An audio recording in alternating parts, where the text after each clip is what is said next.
প্রিয় দর্শক, আসসালামু আলাইকুম। আপনাদের সবাইকে স্বাগত জানাচ্ছি আমাদের আজকের এই বিশেষ আলোচনায়। আমি Sharmin Leena, rain forest media house নিবেদিত আমাদের বিয়ন্ড দ্য ডেল্টার আজকের টক শোতে আপনাদেরকে আমন্ত্রণ জানাচ্ছি। দর্শক, আজ আমরা কথা বলবো এমন একটি বিষয় নিয়ে যা শুধু রাজনৈতিক অঙ্গনেই নয়, সমাজে প্রতিটি স্তরে আলোচনার কেন্দ্রবিন্দু হয়ে উঠেছে। ফেব্রুয়ারি নির্বাচন, শঙ্কা নাকি সম্ভাবনা? ১/১১-এর পুনরাবৃত্তি নাকি গণতন্ত্রের পুনর্জন্ম? দর্শক, আজকের এই বিশেষ টক শোতে আমরা এই বিষয় নিয়ে আলোচনা করব এবং আমরা আলোচনা করব বাংলাদেশের রাজনৈতিক ভবিষ্যৎ নিয়ে। আগামী ফেব্রুয়ারিতে অনুষ্ঠিত হতে যাচ্ছে জাতীয় সংসদ নির্বাচন। তবে এই নির্বাচনকে ঘিরে রয়েছে নানা প্রশ্ন, নানা শঙ্কা। একদিকে সরকার বলছে নির্বাচন নির্ধারিত সময়ই হবে, অন্যদিকে বিরোধী দলগুলো বিভিন্ন শর্ত ও দাবি তুলে ধরছে। একদিকে কিছু রাজনৈতিক দল ও বিশ্লেষকরা ১/১১-এর মতো সামরিক হস্তক্ষেপের আশঙ্কা প্রকাশ করছেন। এমন পরিস্থিতিতে আমরা কি আবার ১/১১-এর মতো অগণতান্ত্রিক পরিস্থিতির দিকে যাচ্ছি, নাকি এই নির্বাচন হবে গণতন্ত্রের পুনর্জন্মের সূচনা? এমন পরিস্থিতিতে জনগণের আকাঙ্ক্ষা পূরণে সুষ্ঠু ও অংশগ্রহণমূলক নির্বাচন আয়োজন জরুরি। রাজনৈতিক দলগুলোর মধ্যে সংলাপ ও সমঝোতা গড়ে উঠলে গণতন্ত্রের পুনর্জন্ম সম্ভব হতে পারে। আজকের আলোচনায় আমরা এই সব প্রশ্নের উত্তর খুঁজে বের করার চেষ্টা করব। দর্শক, তার আগে আমরা আপনাদের সাথে পরিচয় করে দিতে চাই আমাদের আমন্ত্রিত অতিথিদ্বয়কে। আমাদের আজকে স্টুডিওতে উপস্থিত আছেন, আমার বাম পাশে আছেন সিনিয়র সাংবাদিক মাসুদ কামাল, যিনি যুক্তিসম্মত, নিরপেক্ষ ও সমস্যা নিয়ে কথা বলার জন্য সুপরিচিত এবং সর্বাধিক জনপ্রিয়। আমার বাম পাশে আরেকজন সম্মানিত অতিথি আছেন আজিজুল বারী হেলাল, রাজনৈতিক ব্যক্তিত্ব। তিনি এখন বাংলাদেশ জাতীয়তাবাদী দল বিএনপির কেন্দ্রীয় কমিটির তথ্য ও গবেষণা বিষয়ক সম্পাদক এবং বিএনপির ছাত্র দলের সাবেক সভাপতি। আপনাদের দুজনকে অনেক অনেক ধন্যবাদ আমাদের স্টুডিওতে উপস্থিত হওয়ার জন্য। আমরা শুরুতেই চলে যাব মাসুদ কামাল আপনার কাছে। প্রথমেই জানতে চাইব যে নির্বাচন কমিশনের যে বর্তমান প্রস্তুতি এবং নিরপেক্ষতা নিয়ে আপনার পর্যবেক্ষণ আসলে কি? না, এখনও নির্বাচন কমিশনের প্রস্তুতিতে যেটা হচ্ছে, এটা আসলে তারা তো শিডিউল ঘোষণা করে নাই। সত্যি কথা বলতে কি, যখন শিডিউলটা ঘোষণা করা হবে তারপর থেকে অফিসিয়ালি তাদের কর্মকাণ্ড আমরা দেখতে পাবো। আর এখন তারা যে প্রস্তুতি করতেছে, দেখলাম যে কিছু কিছু লোকের সঙ্গে আলাপ আলোচনা করছে, বিভিন্ন স্টেক হোল্ডার যারা আছে। এমন দেখলাম বোধহয় কালকে বোধহয় সাংবাদিকদের সঙ্গে কথা বলেছে, কারা গিয়েছে আমি ঠিক জানি না। তো ওখানে হয়তো কিছু মতামত সবার কাছ থেকে তারা মতামত নিয়ে তারা কিছু হয়তো সেগুলির ভিত্তিতে তারা কাজ করবে। এগুলো কিন্তু থিওরিটিক্যালি খুব ভালো, এই সবার সঙ্গে মিলেমিশে তারা আলাপ করছে। কিন্তু প্র্যাকটিক্যালি সব কিছু নির্ভর করে কি, যে নির্বাচন কমিশনের দায়িত্ব যারা পালন করে, যারা ডিসিশন মেকার, তাদের মন মানসিকতা এবং মেরুদণ্ড, এটার উপর সব কিছু আসলে নির্ভর করে। এটা এদের কতটুকু আছে আমি জানি না। আমি এক্সাম্পল দিয়ে বলি আপনাকে, যে এর আগে যে নির্বাচন কমিশন ছিল হাবিবুল আওয়ালের নেতৃত্বে, তারাও কিন্তু এরকম বিভিন্ন শ্রেণী পেশার লোকের সঙ্গে বসছে, বিশেষজ্ঞদের সঙ্গে বসছে, সাংবাদিকদের সঙ্গে বসছে, সরকারি সাবেক অবসরপ্রাপ্ত কর্মকর্তাদের সঙ্গে বসছে, অনেকের সঙ্গে বসছে। তারা এখানে নানা ধরনের পরামর্শ দিয়ে আসছে। তো সেই পরামর্শগুলির কোনো কিছুকে তারা বাস্তবায়ন করতে পারে নাই। তো কেন পারে নাই হলে এই কারণে তারা মেরুদণ্ডহীন ছিলেন, তারা লোভী ছিলেন, এই কারণে পারে নাই। দেখেন, আমি একটা কথা বলি, সেই জিনিসটা হলো কি, নির্বাচন কমিশন হলো একটা সাংবিধানিক প্রতিষ্ঠান। এখানে আসলে নেওয়া দরকার খুবই স্মার্ট, এনার্জেটিক এবং স্বাধীন চেতা লোকদেরকে। আমাদের দেশে প্র্যাকটিসটা কি? আমাদের দেশে প্র্যাকটিস হলো নির্বাচন কমিশনার হিসেবে যাদেরকে নেওয়া হয়, এরা সবাই অবসরপ্রাপ্ত এবং সবাই কোনো না কোনো সরকারের চাকরি করছে, সরকারকে দীর্ঘদিন সার্ভিস দিছে, দেওয়ার পর অবসরে গেছে। অবসরে যাওয়ার পর তাদেরকে ডেকে এনে এই গুরুত্বপূর্ণ দায়িত্বটা দেওয়া হয়। আচ্ছা, একটা লোককে সরকারি চাকরি থেকে অবসর দেওয়া হয় কেন বলেন তো? না দিলেই পারতো, সে তো যোগ্য। দেওয়া হয় এই কারণে যে তার এক সময় বয়স হয়ে যায়। বয়স হয়ে যাওয়ার পর সরকার মনে করে যে আপনি অনেক দিয়েছেন, আপনি এখন বয়স হয়েছে, আপনি আর পারবেন না, অতএব আপনাকে আমরা আপাতত অবসরে দিলাম। তো যে লোকটা অবসরে চলে গেছে নিজের শারীরিক অক্ষমতার কারণে, সেই লোকটাকে আপনি আবার 10 বছর 5 বছর পরে ডেকে এনে উনি লাঠিতে ভর দিয়ে এসে সবচেয়ে গুরুত্বপূর্ণ দায়িত্ব বসা দিলেন। নির্বাচন তো একটা গুরুত্বপূর্ণ দায়িত্ব, এটা কেন বসান আপনি? এই কারণে বসান যে এরা একটু বুড়া হয়ে গেছে, এটা ধমক দেয় যে কোনো কাজ করানো যাবে। এই লোকে মেরুদণ্ডে এমনি ঝুঁকে পড়ছে, আরও ঝুঁকে যাবে। সারা জীবন তারা ইয়েস স্যার করে আসছে। না যে তারা হয়তো মতামত দিতে পারে। তো এখন এটা তো করছে সরকার, সব সরকারই করছে। তো এরা এখন কি নির্বাচন করবে আমি জানি না, হয়তো ভালো করবে, হয়তো ভালো করবে না। জামাত আর এনসিপিতে অলরেডি বলছে এরা নাকি বিএনপির দালাল। বিএনপির তো নেতা একজন আছেন, উনি বলতে পারবেন ওনাদের দালাল কিনা আমি জানি না। কিন্তু আমি মনে করি নির্বাচন কমিশন যদি এদের সবচেয়ে বড় দায়িত্ব হলো স্বাধীনভাবে কাজ করতে পারা। অলরেডি কিন্তু আমরা দেখতে পাচ্ছি না কেন দেখেন, এনসিপিকে রেজিস্ট্রেশন দিল, নিবন্ধন দিল, কিন্তু প্রতীক দিল না। কেন প্রতীক দিল না? কারণ এনসিপি একটা শাপলা চেয়েছে, ওটা দেবে কি দেবে না এই সিদ্ধান্তই তারা নিতে পারছে না। এটা তো সিদ্ধান্তহীনতা এবং এটা তো একটা দুর্বলতা। এই দুর্বলতা কিন্তু এই নির্বাচন কমিশন প্রকাশ, কারণ অন্য কোনো দলকে, অন্য যত দলকে ওনারা নিবন্ধন দিয়েছেন, কোনো দলের ক্ষেত্রে কি প্রতীক বরাদ্দ তারা কোনো বিলম্ব করেন নাই? এনসিপি ক্ষেত্রে করলেন কেন? কারণ ওনারা মনে করতেছেন এটা বোধহয় সরকারি পার্টি, তাহলে সরকারের কাছে আলাপ আলোচনা করে তারা এটা করবে। কেন ভাই? আপনাকে তো নৈর্ব্যক্তিক হতে হবে। তো ওনারা পারবেন বলে আমার কাছে এখনো ভালো কিছু মনে হয় না, দেখা যাক পরে কি হয়। আচ্ছা মাসুদ কামাল, আপনার কাছে আমরা পরবর্তীতে আরও কোয়েশ্চেন নিয়ে আসবো। আজিজুল বাড়ি হেলাল, আপনার কাছে জানতে চাই, এই যে মাসুদ কামাল বললেন, একটা প্রশ্ন রেখেছেন যে বিএনপির দালাল কিনা তারা বলছেন, এই প্রশ্নে ছোট্ট করে জবাব চাইবো, কিন্তু তার সঙ্গে আমি একটু ইনক্লুড করতে চাই যে সরকারের নির্বাচনী রোডম্যাপ ঘোষণার পরও রাজনৈতিক দলের সংখ্যা কেন বাড়ছে? জি ধন্যবাদ। প্রথমে আমি বলি যে অন্য রাজনৈতিক দলগুলো এই একজন আরেকজনকে দালাল বলে দেওয়া, অর্থাৎ ব্লেম গেম, এইটা আমাদের দীর্ঘদিনের প্র্যাকটিস। এবং এছাড়াও রাজনৈতিক দলগুলো আপনার যখনই একজনকে পছন্দ না করে বা তাদের পছন্দ, হয়তো ব্যক্তিকে পছন্দ করছে না, ওই ব্যক্তি যেভাবে মনোনীত হয়েছে ওই সিস্টেমটাকে পছন্দ করছে না, এই জন্য দালাল বলে দিচ্ছে। আমিও এই নির্বাচন কমিশনের পক্ষে যে তাও না, কারণ শুধু এই নির্বাচন কমিশন না, যে কোনো নির্বাচন কমিশন, বাংলাদেশে মাসুদ ভাই যেটা বলেছেন যে আসলে নির্বাচন কমিশনকে তো এম্পাওয়ার আমাদের দেশে কখনো করা হয়নি। আপনি সুশীল সমাজের সাথে বৈঠক করছেন, জনগণের সাথে বৈঠক করছেন, এর ফলাফল তো আমি জানি একটা বিগ জিরো। কারণ নির্বাচন কমিশনকে যতক্ষণ আপনি এম্পাওয়ার্ড করবেন, এর সাথে মাসুদ ভাই যেটা বলছেন তার ব্যাকবোনের কথা বলছেন, এটা ইম্পর্টেন্ট, যেখানে লোকের ব্যাকবোন। তবে রিটায়ারমেন্টের ব্যাপারে উনি যেটা বলছেন এটার সাথে একটু দ্বিমত করি। যেমন আমি দেখছি যে জাপানে আপনার একটা নেনকো সিস্টেম আছে, এই সিস্টেমে কেউ লাইফ টাইম এমপ্লয়মেন্ট, যতদিন বেঁচে থাকবে ততদিন তার এমপ্লয়মেন্ট থাকবে। জাপানে কিন্তু এই সিস্টেমে জাপান তো উন্নতি করছে। এখানে মূল কোয়েশ্চেন হলো যে মেরুদণ্ডটা, ব্যাকবোনটা। আর আমাদের এই নির্বাচন কমিশনের কোনো ওয়ার্কফোর্স নেই। আপনি দেখবেন কয়েকজন কমিশনার আর বিভিন্ন জেলায় জেলায় কিছু নির্বাচন অফিসার আছে, এবং they don't have any power to manage any crisis. যদি এই নির্বাচন কমিশনের আন্ডারে আপনার নির্বাহী বিভাগ, তারপরে আপনার পুলিশ প্রশাসন আনা হয়, শুধু মুখে মুখে আনলে হবে না। যে নির্বাচনের দিনে একটা দুর্ঘটনা ঘটলো, নির্বাচন কমিশন বলল যে এই লোকটাকে গ্রেফতার করতে হবে, এখানে ব্যবস্থা নিতে হবে, নির্বাহী বিভাগ বলছে আমাকে উপরের প্রশাসনের সাথে কথা বলতে হবে, আপনি বললে হবে না। তার মানে নির্বাচন কমিশন পূর্ণাঙ্গ স্বাধীন না। নির্বাচন কমিশনকে ওয়ার্কফোর্স তৈরি করতে হবে। সেই ওয়ার্কফোর্স তো আপনি নিয়োগ দিয়ে পারবেন না, পুলিশকে তাকে দিতে হবে, ব্যুরোক্রেসিকে তাকে দিতে হবে। এইটা একটা কোশ্চেন। নির্বাচন কমিশন ইচ্ছা করলেই ভালো নির্বাচন করতে পারবে না, যদি না ব্যুরোক্রেসি এবং ল অ্যান্ড অর্ডার যে আমাদের আছে, এজেন্সিসগুলো আছে, তারা যদি তার সহায়তা না করে। এর সাথে সবচেয়ে বড় জিনিস হলো পলিটিক্যাল পার্টিসগুলোর কর্ডিয়ালিটি থাকতে হবে, যে আমরা নির্বাচনগুলো স্বতঃস্ফূর্তভাবে করব। আমার 1 লক্ষ কর্মী আছে, আপনার 10,000 কর্মী আছে, আমার 1 লক্ষ কর্মীর প্রেসারে যেন আপনার 10,000 কর্মী ভোটটা দিতে পারে, এই অবস্থা তৈরি করতে পারে নির্বাচন আপনার রাজনৈতিক দলগুলো, সাথে সাথে রাজনৈতিক কর্মীরা এবং জনগণকে এইসব বিষয়ে সচেতন থাকতে হবে। তাহলে এই প্র্যাকটিসের মাধ্যমে একদিন আমরা একটা ভালো নির্বাচন পাবো।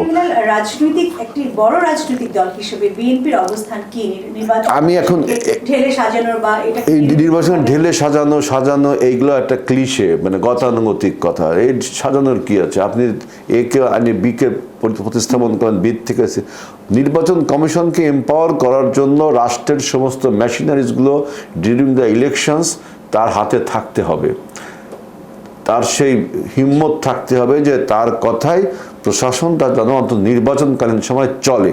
এইটা ঢেলে সাজানোর কিছু নেই, তাকে এম্পাওয়ার করতে হবে। আপনি যেটা বলছেন সংকট, আগামী নির্বাচনের সংকট, এইটা নিয়ে আমার একটা কোশ্চেন। যেহেতু আপনার ঐক্যমত কমিশনের বৈঠক আজকে আগামীকাল চলবে মনে হয়, আগামীকাল পঞ্চম বৈঠক মানে আগামীকাল, তাই না? আজকে এখানে আমি দেখলাম যে আমরা কি একটা সংকটের দিক যাচ্ছি।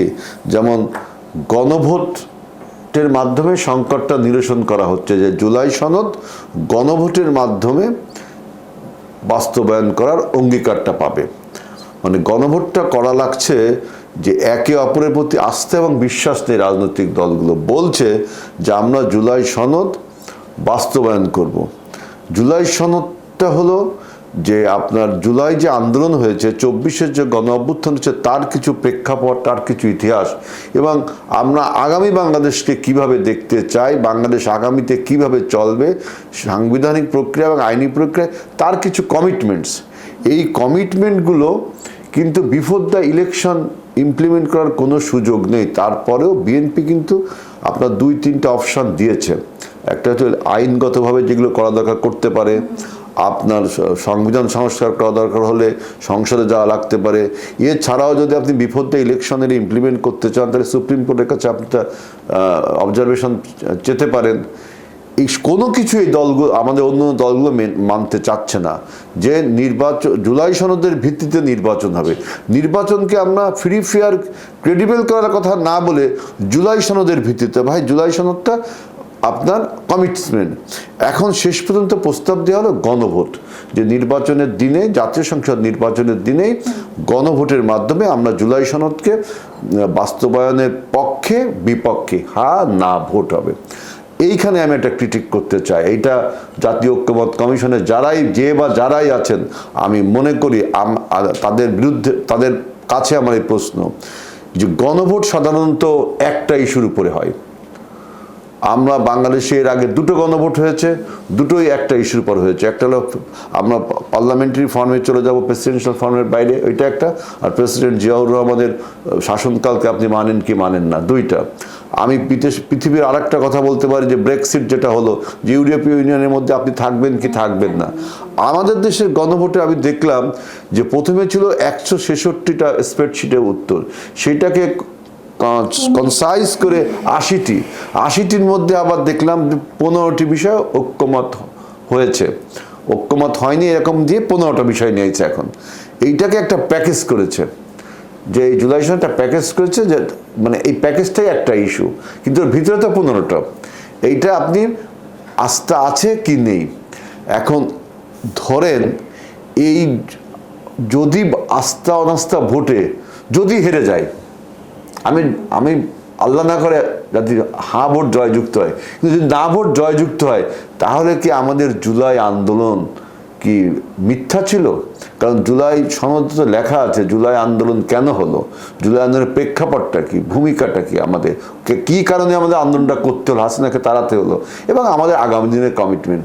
তাহলে এটা একটা কাগজে লেখা থাকবে, এর পক্ষে না। যদি না জিতে যায়, তাহলে কি আমাদের এই টোটাল এই রক্ত, এই শ্রম, এই আন্দোলন, এই সবগুলো বিফল না, মানে ভুল ছিল কিনা? ভুল, তার মানে হাসিনা রাইট ছিল। তাইলে হাসিনা রাইট ছিল।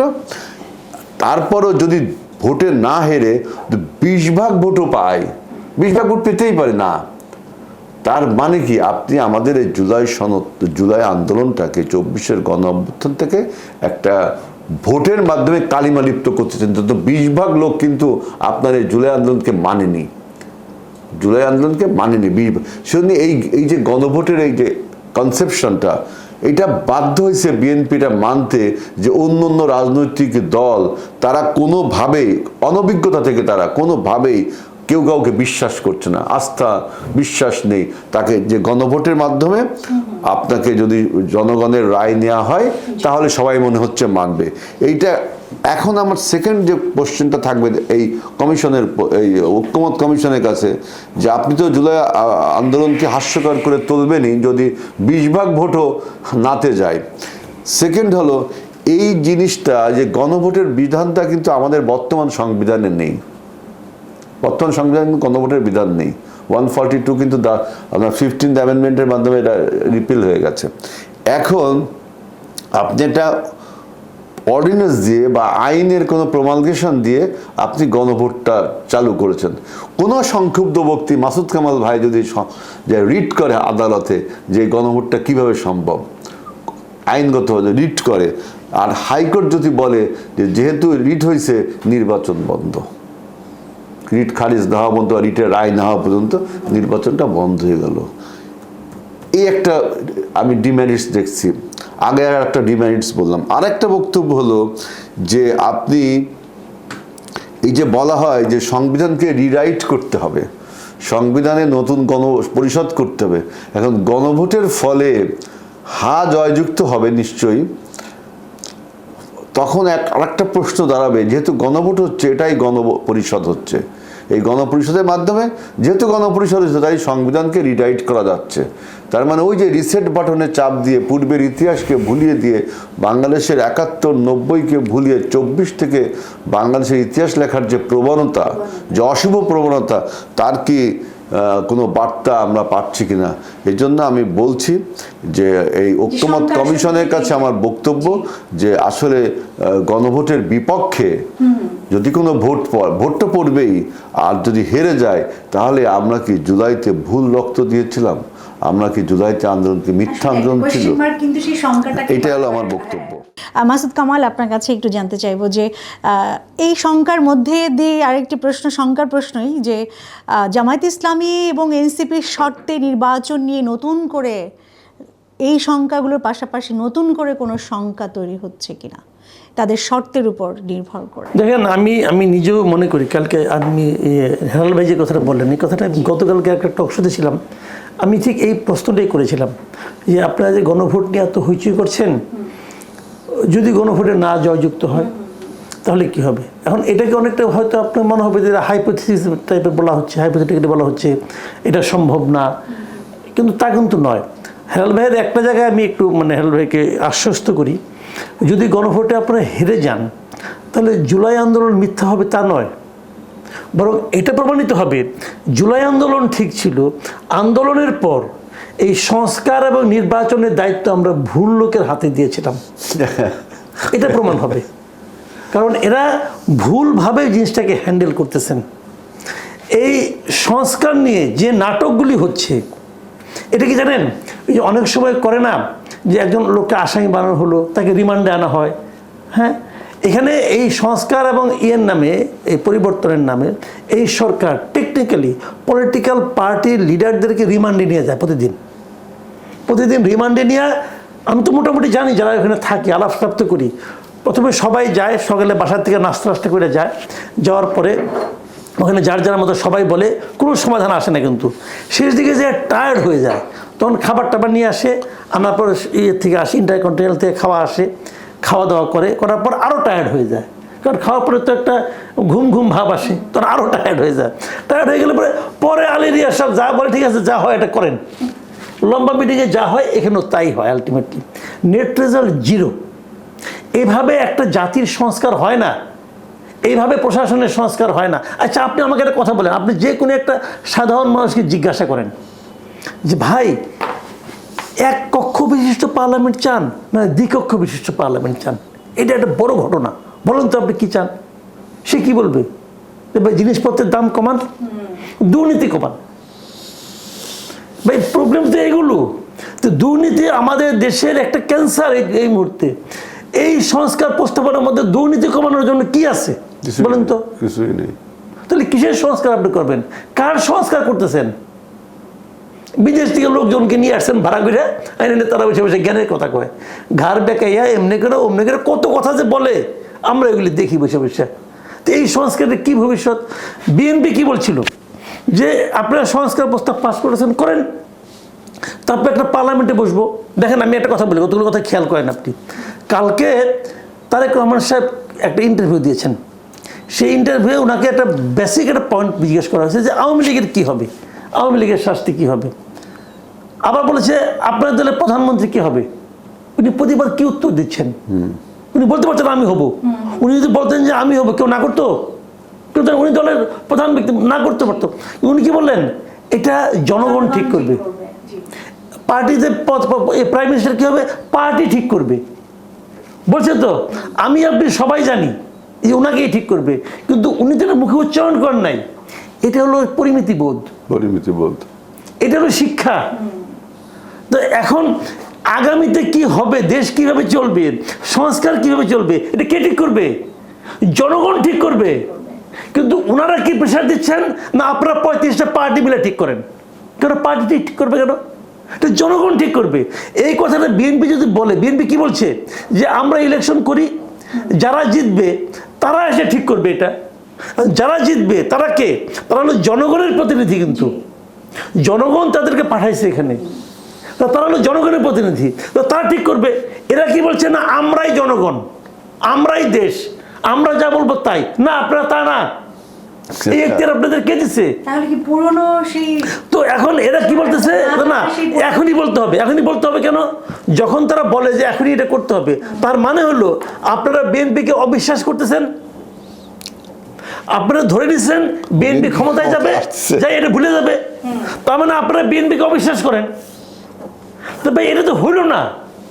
এবং আমি তো মনে করি এই গণভোটে না ভোটের জয়যুক্ত হওয়ার সমূহ সম্ভাবনা আছে, সমূহ সম্ভাবনা আছে। তাইলে মাসুদ ভাই, আপনি যে বললেন যে এতে জুলাই আন্দোলন পরাস্ত হবে না, কিন্তু আপনি যদি ওইটা পড়েন, ওই যে সনদটা, সেখানে জুলাই আন্দোলনের পটভূমি লেখা আছে। এটা ওরা লিখছে। ওই তো, তাইলে তাহলে ওই পটভূমিটা যা লেখলে হবে, লেখাটা তো ঠিক যে এই আমরা কোন কারণে জুলাই আন্দোলন, আমরা তো এদেরকে চাই নাই, সে ওই ব্যক্তির সমস্যা। তাহলে আমরা কোন কারণে জুলাই আন্দোলন করলাম সেটা তো ঠিক আছে, তো সেই কারণটাও মানে মিথ্যে হয়ে যাচ্ছে। তার মানে আপনি যেটা বলছেন যে যে সার্কাস চলছে, যেটা চলিতেছে সার্কাস, একটা আমরা সিনেমা দেখতাম না, চলিতেছে সার্কাস, আমার কাছে দীর্ঘদিনের একটা যে সার্কাস চলছে, সেখানে আপনার তিনি ঠিক তারা এমন এমন ঘটনা ঘটাচ্ছে যে আপনি যেটা বললেন নির্বাচনকে নিয়ে শঙ্কা। দেখেন আমি এটা বলতে পারি যে প্রত্যেক দিন একটা নতুন নতুন ন্যারেটিভ কিন্তু তোলা হয়েছিল এই আজ থেকে 2-3 মাস আগে। রাজনৈতিক দলগুলো ঠিক হয়তো আলী রিয়াজ সাহেবের কমিশন আর একটা প্রস্তাব দিচ্ছে, নির্বাচনে আমাদের রাজনৈতিক দলগুলো যদি একটা মানে ওনার আর একটা নতুন ন্যারেটিভ চলছে। আমি একটু ক্রিটিক করে বলছি। এবং একই সাথে আমি দেখলাম যে ডক্টর ইউনূস সেদিন আপনার বিদেশি একটা পত্রিকায় সাক্ষাৎকার দিয়েছিল, ওই যে G2-তে, ওই যে মাসুদ মেহেদী হাসানের সাথে, তাই না? G2 না G2, এটা মেহেদী হাসান, হ্যাঁ G2 একটা ইসে, হ্যাঁ আলজাজিরা নাই এখন, ও G2 নিজে একটা করেছেন, হ্যাঁ G2 না কি যেন নাম এটা। G2 সেইখানে সে বলছে ডক্টর ইউনূস যে মানুষ নাকি তাকে পছন্দ করে, সে 5 বছর 10 বছর 50 বছরও মানুষ তাকে চায়। হ্যাঁ, এবং তিনি বলছে যে আমরা নির্বাচনের প্রস্তুতি নিচ্ছি। তারপরে বাংলাদেশের রাজনৈতিক দলগুলোকে যে আমরা যে কলহপ্রিয়, আমাদের যে মধ্যে যে একটা ঝঞ্ঝা বিক্ষুব্ধতা চলে, এটা তিনি প্রমাণ করলেন।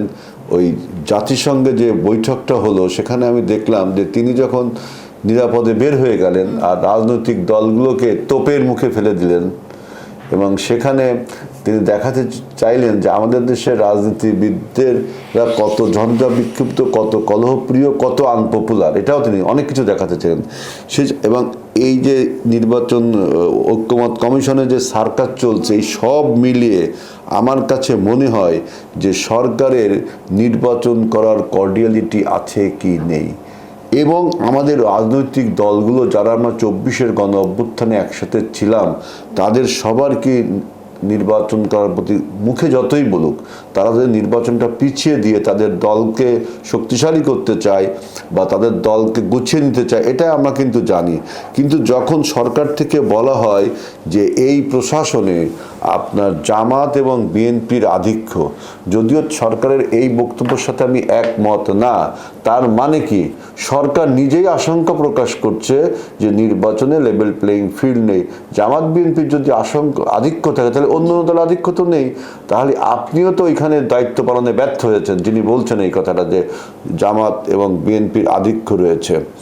সুতরাং এই যে সরকারের যে আন্তরিকতা নির্বাচনটা অনুষ্ঠানের ব্যাপারে এবং অন্যান্য রাজনৈতিক দলের যে আন্তরিকতা, এর যে অভাব, অথচ নির্বাচনটা বর্তমানে বাংলাদেশে কত অপরিহার্য যে এই কথাটি আমরা আপনার হাসিনা পতনের 2 দিন পরে 7ই আগস্টই বলেছি যে নির্বাচনটা একমাত্র বাংলাদেশে আবার গণতন্ত্র পুনঃপ্রতিষ্ঠার পথকে মসৃণ করবে।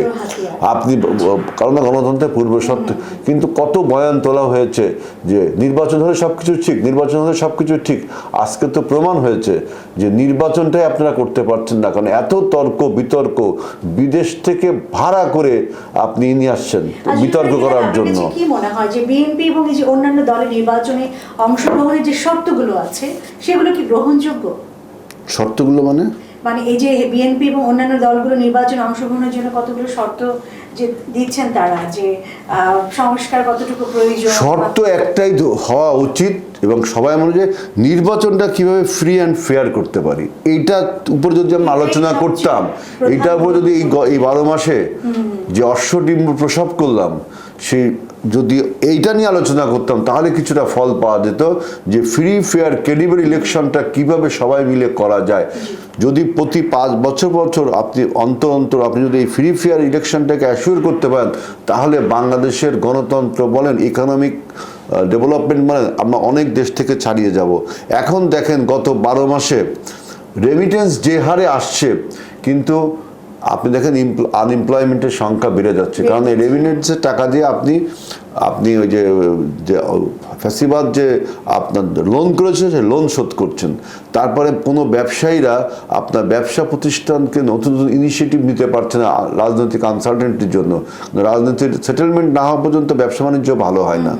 আমাদের সর্বস্তরে মেডিকেল সেক্টর, হেলথ, তারপরে এডুকেশন সেক্টর, ইকোনমিক সেক্টর, সব জায়গায় একটা ফ্রাজাইল অবস্থা রয়েছে। এই জন্য আমাদের নেতা তারেক রহমান দেখবেন যে এই যে সাক্ষাৎকারটা দিয়েছে বিবিসি বাংলার সাথে এবং ফিনান্সিয়াল টাইমসে, তিনি কিন্তু এই পুরনো এই সমস্ত আলোচনাকে বাদ দিয়ে তিনি বলছে আগামী সরকারটা তার সামনে যে চ্যালেঞ্জ, যে fragile economics, health sector, education sector এবং ভারতের সাথে আমাদের সম্পর্ক যে একটা কঠিন অবস্থার সৃষ্টি হয়েছে, এই চ্যালেঞ্জগুলোকে মোকাবেলা করাকে তিনি প্রাধান্য দিয়েছেন। এই জন্য তিনি আগামী সরকারটাকে প্রাধান্য দিচ্ছেন। অথচ আমরা এখনো সেই আপনার এই ঐক্যমত কমিশনের মধ্যে বসে একই সার্কাসের মধ্যে ঘোরাফেরা করছি। মাসুদ কামাল, আপনার কাছে আমি একটু জানতে চাই যে আমরা সবসময় জেনে আসছি এবং সবাই জানি যে সংস্কার একটি চলমান প্রক্রিয়া, তো তারপরেও আপনি একটু বলবেন কি যে নির্বাচনের আগে রাজনৈতিক সংস্কারের প্রয়োজনীয়তা ঠিক কতটুকু বলে মনে হয় আপনার? দেখেন না, রাজনৈতিক সংস্কারটা কি এনজিওরা করবে? আমরা খেলে এই কথাটা বলেন, ওরা তো রাজনীতি বোঝে না, ওরা তো রাজনীতি করতো, তাহলে এনজিও করে কেন? রাজনৈতিক সংস্কারটা কি প্রফেসররা করবে? যারা রাজনীতি করেন তাদেরকে করতে হবে। আপনি উপরে থেকে বলে দিলেন ডক্টর ইউনূস, উনি কে আসলেন বলেন? উনি তো বেসিক্যালি এনজিও করতেন, মাস্টারি করতেন তার আগে, এই তো পরে ব্যবসা করছেন, ব্যাংকার, এই তো। রাজনীতির উনি কি বুঝেন রে ভাই? উনি রাজনীতির সংস্কার কি করবেন? মানে তার ফিল্ডটা পলিটিক্স না তো রে ভাই। যাদেরকে নিয়ে আসছেন, আলী রিয়াজ সাহেব ছাত্র রাজনীতি করতে এক সময়, ওটা স্যারে যে ইউনিভার্সিটির টিচার হয়েছে। এখন রাজনীতিবিদ্যা উনি আয়োজন বাড়ি হালাল কীভাবে চলবে, কীভাবে কথা বলবে, এটা উনি বলে দেবে? রাজনৈতিক সংস্কারটা রাজনৈতিক দলের মধ্যে থেকে আসতে হবে। কখন আসবে? আসবে তখন যখন নাকি জনগণ তাকে বাধ্য করবে। হেলাল ভাই যে পলিটিক্সটা করে, ওনারা কিন্তু হঠাৎ করে স্বপ্নে দেখলো রাত্রেবেলা, সকালে চিন্তা করলো আমি স্বপ্নে দেখছি আমাকে এই কাজগুলো করতে হবে, এইভাবে ওনারা কাজ করে না। ওনারা জনগণের কাছে যায়, যাওয়ার পর জনগণ তারা দেয় একটা ঠেক না, সম্পৃক্ত জনগণকে গিয়ে নিয়ে আপনি এটা করতে চাচ্ছিলেন, করেন নাই তো, আপনি আমার লোকে ধান্দা করছেন। তখন উনি চিন্তা করে, আরে পাবলিক আমার এটা কি কেন বললো, তাহলে এই কাজটা আমার করা যাবে না, করলে তো আমি আগে এবার মার দিব মানুষ। তাহলে আপনি পলিটিক্যাল পার্টিগুলিকে মানুষের সামনে নিয়ে যান। মানুষ এরা তো তাই বলতেছে, আমাদের নির্বাচন দেন। আপনি মানুষের কাছে কখন যাবেন? যখন নির্বাচন হবে। আপনি নির্বাচনে এই ব্যবস্থাটাকে ঠিক করে দেন, আর কোনো সংস্কার করতে হবে না, পাবলিক সবাইকে ঠিক করে দেবো। পুরো বাংলাদেশ তারা এগুলো কোথায় পলিটিক্যাল পার্টিগুলি যাবে পাবলিকের কাছে, এরা পলিটিক্যাল পার্টিগুলি নিয়ে আসে ঘরের মধ্যে, আসেন আলাপ করি, আলাপ করে ঠিক করবো। চুল পেকে গেছে, বুড়ো হয়ে গেছে, এরা একটা আলাপ করে ঠিক করে ফেলাবেন। উনি রাজনীতি করে আছে কত বছর, ধরেন 20 বছর, 30 বছর, 40 বছর ভাই, 40 বছর। এখন 40 বছরে উনি যা শিখছে সেটাই তো করতেছে। আমি তাহলে 2 দিন জ্ঞান দিয়ে ঠিক করে ফেলাবো? আমি কে? এগুলি তো ভাই বাস্তব কথা মানতে হবে। এগুলি এটা কি স্কুলের ক্লাস নাকি? ক্লাস নিচ্ছে যে আমি তোমার একটা পরীক্ষা নেবো, তুমি টিকছো না যাও, বেশিরভাগ দেখা যাচ্ছে এরা তো ক্লাস নিতেছে। আর এরা কিছু বলে না কেন? আমি বলি আপনাকে, বিএনপি কিছু বলে না, চুপচাপ শুনে। কি কারণে এরা সবচেয়ে, এদের মধ্যে যিনি সবচেয়ে ধৈর্যশীল তাকে ওখানে পাঠাইছে। হ্যাঁ, তো উনি একটা ধৈর্য সহকারে বসে থাকে। এটা কি কারণে বলে না? এদের বক্তব্য হলো, ভাই তোরা আগে নির্বাচনটা দে। আমি আবার কি বলবো, বলবে কি যে এরা নির্বাচন চায় না, এই ঝামেলায় যাইতে চাই না, ইলেকশনটা দেন। উচিত ছিল কি, শোনেন আমি বলি, এই দেশের মানুষ কি চায় এটা আপনি আরো এখন থেকে 6 মাস আগেই বলতে পারতেন। 6 মাস আগে ইলেকশন দিয়ে দিতেন, ইলেকশনে জনগণ বলতো আমরা কি চাই। এখন আপনি জনগণকে বলতেছেন যে তোমাদের এটা চাওয়া উচিত। আরে ভাই, আজকে রাত্রেবেলা আমি কি দিয়ে ভাত খাবো, এটা কি আপনি আমাকে বলে দেবেন? এটা তো আমি বুঝি আমার কি দেখা। আপনি বললেন তোমার তো খাওয়া উচিত মুরগির এরকম স্যুপ অমুক, আর আমার মুরগি কেনার টাকাই নাই, আমি কোথায় মুরগি কিনবো ভাই? আমি তো আমি কামাল ভাইয়ের কাছে একটা বক্তব্য রাখি। কামাল ভাই, আমার একটা পারসেপশন এবং আমি মনে করি যে এটা সত্য কথা। আপনি পলিটিক্যাল গ্রামারের হ্যারল্ড রাস্কির বইতে আমি দেখেছি যে পলিটিক্স ইজ এ কালচার। এইটা আগে মানতে হবে যে পলিটিক্স একটা সংস্কৃতি। এখন সংস্কৃতির কি আপনি সংস্কার করতে পারেন? কোনো সংস্কৃতি বলতে আমরা যা করি তাই তো, সব এই যে আমি কথা বলছি আপনার, এগুলো তো সংস্কৃতি।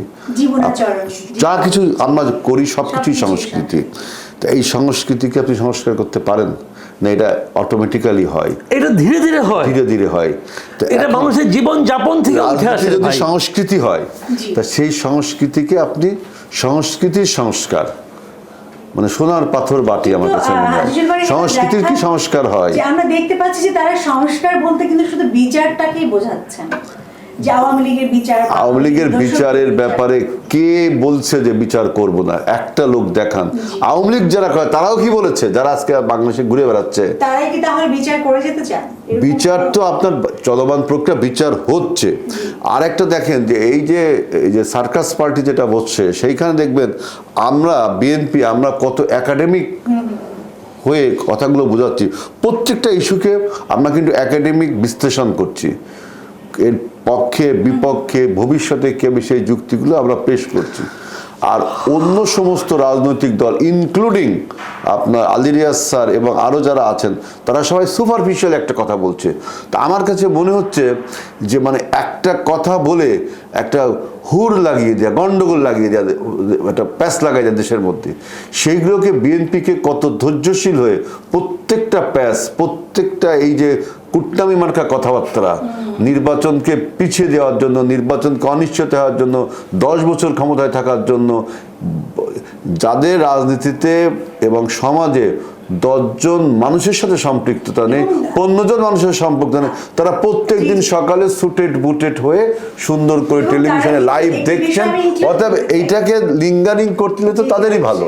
একটা বিষয় ইনক্লুড করতে চাই, তাদের সবাই মানে বেশিরভাগই কিন্তু দ্বৈত নাগরিক। এইটা তো আছে, আরো বড় প্রসঙ্গ নিয়ে আসবে।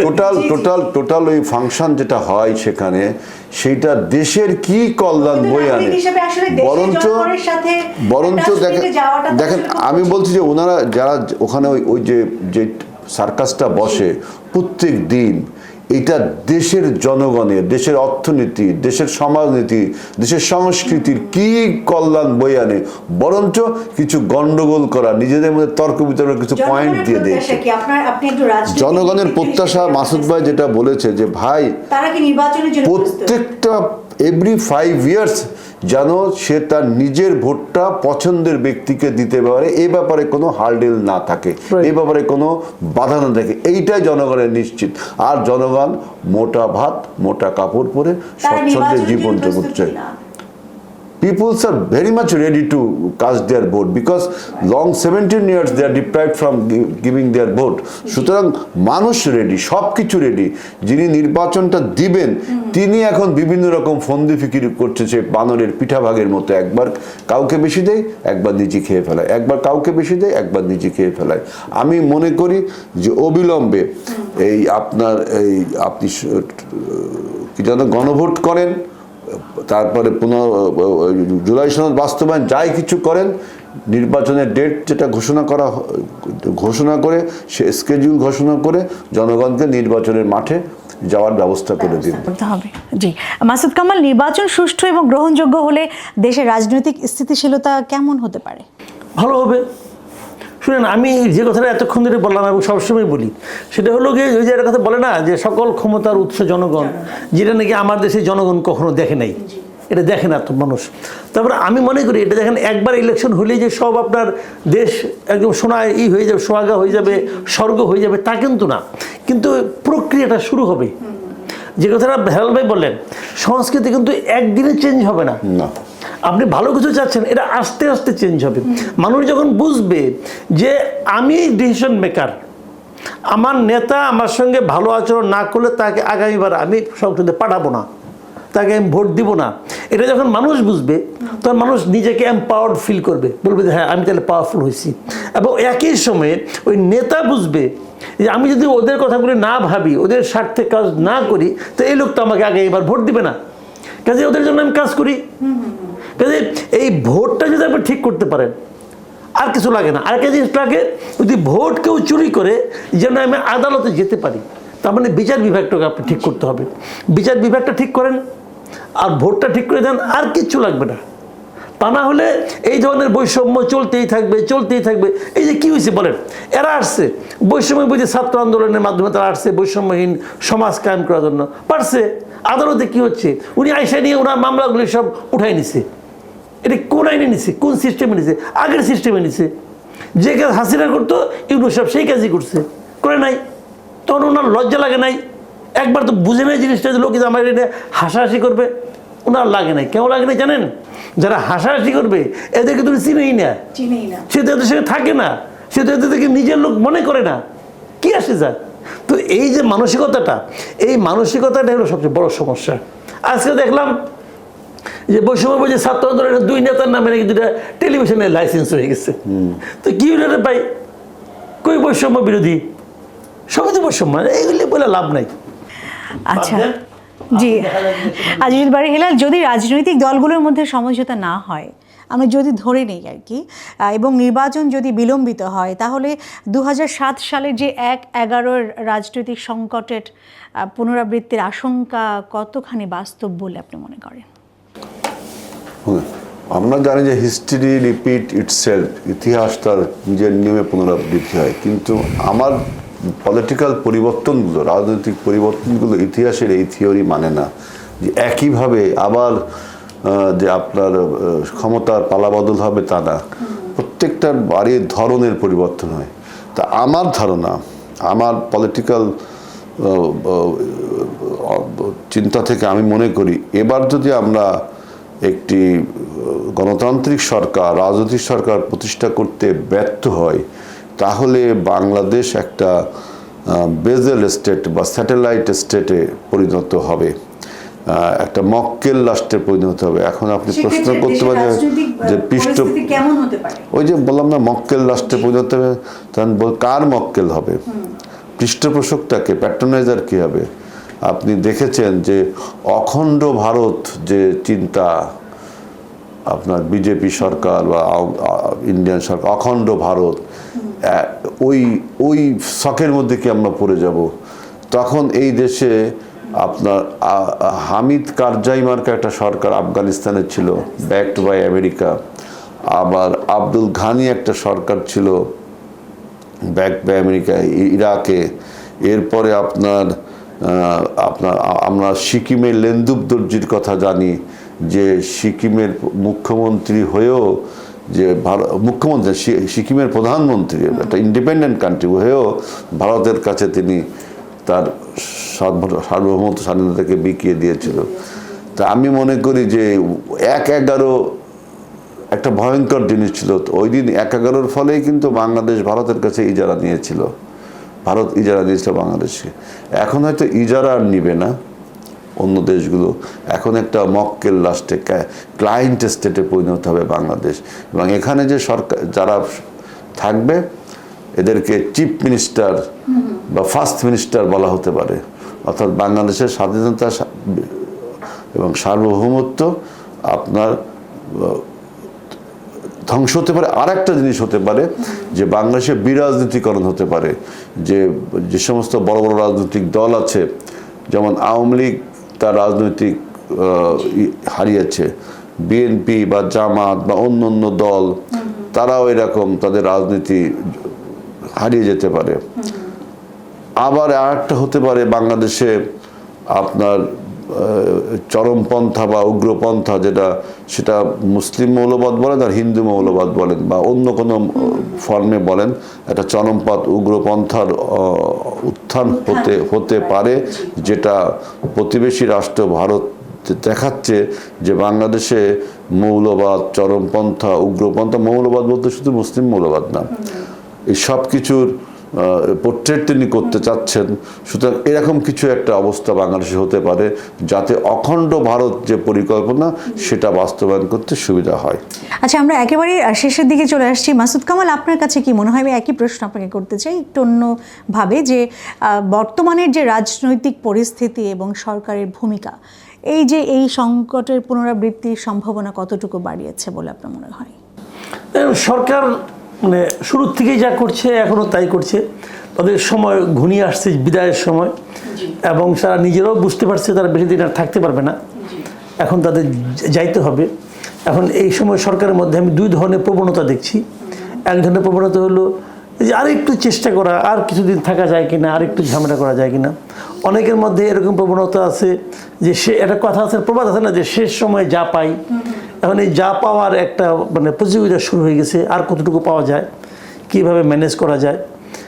এবং ওনাদের একজন সাবেক যে সহকর্মী তিনি তো বলেছেন যে সরকার এখন সেফ এক্সিট খুঁজতেছে, বিভিন্ন জনের সঙ্গে যোগাযোগ করতেছে যে আপনারা হয়তো ক্ষমতা আসবেন, এসে যেন আমাদের বিরুদ্ধে কোনো মামলা মোকদ্দমা দিয়েন না, আমরা যেন চলে যেতে পারি। যেরকম নাকি 1/11-এর সময় আওয়ামী লীগের কাছ থেকে নিয়েছিল ওই মাসুদ্দিন চৌধুরী, উনি যেহেতু অস্ট্রেলিয়ার অ্যাম্বাসেডর হয়ে গেলেন, মইনুর আহমেদ উনি চলে গেলেন বাইরে, ফখরুদ্দিন চলে গেলেন। এরা কীভাবে যেতে পেরেছিল? আওয়ামী লীগ সরকার ব্যবস্থা করে দিয়েছিল। এখন ওনারা হয়তো, আমি জানি না হেরাল্ড ভাইয়ের সঙ্গে যোগাযোগ করছে কিনা, করতেও পারে যে আমাদের একটু সেফ এক্সিট দিয়েন, কারণ ক্ষমতা তো আপনারা আসতেছেন। তারা এখন এগুলি করতেছে। কারণ নাহিদ ইসলাম যখন বলে তখন তো আমি অবিশ্বাস করার কোনো কারণ দেখি না, কারণ ওনাদেরই তো ইয়ার দোস্ত সবাই। এক্সিট শব্দটা নিয়ে কিন্তু অনেকে প্রশ্ন ইদানিং আমি দেখছি যে সেফ এক্সিট বলতে আসলে সেফ এক্সিট হলো এই যে গত 1.5-2 বছরে আমরা অনেক আকাম কুকাম করছি, এগুলির জন্য আমাদের মামলা মুখে পড়তে হইতে পারে। তো আমরা মামলায় পড়তে চাই না, আপনারা ক্ষমতায় আছেন, আমাদের প্লিজ পার করে দেন। এটা সেফ এক্সিট, হ্যাঁ সাধারণ বাংলা। এই জন্যই আমি একটা প্রস্তাব দিয়েছি 2 দিন আগে। সেটা হলো গিয়ে, প্রস্তাবটা হলো গিয়ে ওনাকেও দিয়ে রাখি, পাবলিককেও দিয়ে রাখি। প্রস্তাবটা হলো যে এই সরকার ক্ষমতা ত্যাগ করার 7 দিন 10 দিন আগের থেকে কোনো উপদেষ্টা দেশের বাইরে যাইতে পারবে না, সবার পাসপোর্ট জব্দ করতে হবে। জব্দ করে আপনারা একটা তদন্ত কমিশন বসাই না, তারা যাদেরকে ক্লিন চিট দিবে যেন ওনার নামে কোনো দুর্নীতি নাই। আপনি হেলিকপ্টার থিওরি দিচ্ছেন দেখলাম আমি। হ্যাঁ, হেলিকপ্টার সবগুলি ওটাও করেন, ওটাও করতে পারেন, কোনো সমস্যা নাই। এবং যারা দ্বৈত নাগরিক তাদেরটা আগে করতে হবে, সবাইকে জবাবদিহিতা দিয়ে তারপর আপনি যাবেন। তাহলে যে আওয়ামী লীগের লোক কোনো মতে সীমান্তটা পার হয়ে গেলেই তো তারা ধরার কেউ নাই। যত লোক আওয়ামী লীগের সীমান্তের ওপরে চলে গেছে, মানে ইন্ডিয়া গেছে, দেশে বাইরে গেছে, কেউ কি না খেয়ে আছে? যা নিয়ে গেছে সে তো খাবোই, তার বাচ্চা কাচ্চা নাতি নাত করে পর্যন্ত এই টাকা দিয়ে চলতে পারবে, এত মাল নিয়ে গেছে। তো এরকম যদি এরা নিতে না পারে সেই চেষ্টাটা করুক, এটা আমি চাই। আসলে তাহলে আমরা যে 7ই আগস্ট আমরা যে নির্বাচন চেয়েছিলাম জনগণের উদ্দেশ্যে, তখন যারা আমাদের ব্যঙ্গাত্মক কথা বলেছিলেন, যারা বলেছিলেন বিএনপি ক্ষমতায় যাওয়ার জন্য পাগল হয়ে গেছে, এখনই নির্বাচন চায়, আজকে কি এটা প্রমাণ হচ্ছে না যে এই বর্তমান যে অন্তর্বর্তীকালীন সরকার তারা নির্বাচন অনুষ্ঠানে ব্যর্থতার পরিচয় দিচ্ছে? অর্থাৎ আমাদের ওই সময় চাওয়াটা সঠিক ছিল রাজনৈতিক অভিজ্ঞতা থেকে। সেই প্রশ্ন জনগণের হাতেই তুলে দিলাম আজকের মতো। আমরা পরবর্তীতে আবার কোনো এপিসোডে আলোচনা করব। আপনাদের দুজনকে আবারও ধন্যবাদ জানাচ্ছি, কষ্ট করে আপনাদের মূল্যবান সময় দিয়েছেন আমাদেরকে, এই জন্য। দর্শক, ফেব্রুয়ারি মাসের নির্বাচন বাংলাদেশের রাজনৈতিক ভবিষ্যতের মোড় ঘোরাতে পারে। একদিকে এটি সংকটের জন্ম দিতে পারে, অন্যদিকে গণতন্ত্রের পুনর্জন্মের সম্ভাবনা উজ্জ্বল। যেমনটি 1/11 ঘটনা আমাদেরকে শিখিয়েছে, সংকটের মধ্যেও নতুন সম্ভাবনা সৃষ্টি হয়। এই নির্বাচন আমাদের সামনে একটি সুযোগ, যেখানে জনগণের মতামত ও অংশগ্রহণের মাধ্যমে আমরা একটি শক্তিশালী ও স্থিতিশীল গণতন্ত্র প্রতিষ্ঠা করতে পারি। তাহলে আসুন আমরা এই নির্বাচনের দিকে তাকিয়ে থাকি, সংকট নয় সম্ভাবনার দিকে এগিয়ে চলি। বর্তমান রাজনৈতিক পরিস্থিতি 1/11 পুনরাবৃত্তির দিকে ইঙ্গিত করছে কিনা তা নির্ভর করে রাজনৈতিক দলগুলোর মধ্যে সমঝোতা, নির্বাচন প্রক্রিয়ার স্বচ্ছতা এবং জনগণের অংশগ্রহণের ওপর। তাহলে আমাদের করণীয় কি? দর্শক, রাজনৈতিক দলগুলোকে সংলাপের মাধ্যমে সমঝোতায় আসতে হবে, নির্বাচন প্রক্রিয়াকে স্বচ্ছ ও নিরপেক্ষ করতে হবে এবং জনগণের অংশগ্রহণ নিশ্চিত করতে হবে। যদি আমরা এই পথ অনুসরণ করি তাহলে সংকট নয় সম্ভাবনার দিকে এগিয়ে যেতে পারি, কিন্তু যদি আমরা এই সুযোগটাকে হারাই তাহলে ভবিষ্যৎ অন্ধকার হতে পারে আমাদের এই প্রিয় বাংলাদেশের। দর্শক, আজকের আয়োজন এখানেই সমাপ্তি করছি। আপনাদের আন্তরিক সমর্থন ও অবিচল উপস্থিতির জন্য আমরা চিরকৃতজ্ঞ।